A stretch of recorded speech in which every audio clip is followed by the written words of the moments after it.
Bonjour à tous, dans cette courte vidéo, je vais vous montrer comment je vais faire une tôle perforée avec une perforation en forme libre. En forme libre, c'est-à-dire que je vais dessiner une forme quelconque. Par exemple, je vais faire une forme d'éclair, comme ceci. Et je vais mettre OK, et là, je vais faire un usinage avec une esquisse comme ceci. Et maintenant, ce que je vais faire, c'est simplement, je vais répéter cette découpe que j'ai fait sur cette longueur-là.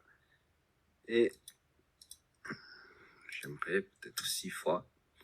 Et je donne une deuxième direction vers le bas. Et je vais dire peut-être 5 fois. Là, peut-être 127 roues. Je mets 110.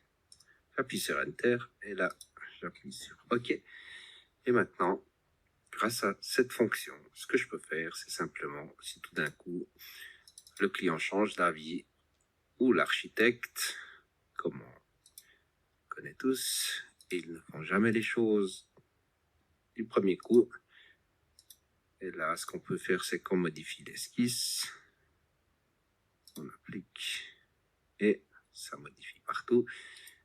Et en plus de ça, on peut copier cette tôle plusieurs fois. Par exemple, on donne 150 espaces. On va sur la deuxième tôle. Pourquoi pas la deuxième tôle aussi? Je change l'esquisse comme ceci. Et je me retrouve peut-être avec une forme de nouveau. On va faire comme ça. Comme ça, on voit bien la différence. Voilà. Et ben, ça a l'air tellement facile. Non seulement vous pouvez répéter dans ce sens-là et dans cette direction, mais en plus de ça, on peut retourner dans la fonction, bien sûr, et là, dans omission, on peut choisir des points. Par exemple, ceux-là, je ne les veux pas, je peux appliquer, et ben voilà.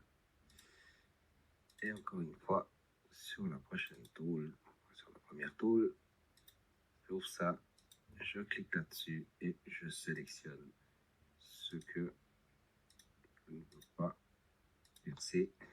Et voilà. Mais ça a l'air tellement facile. Et ben, c'est le cas.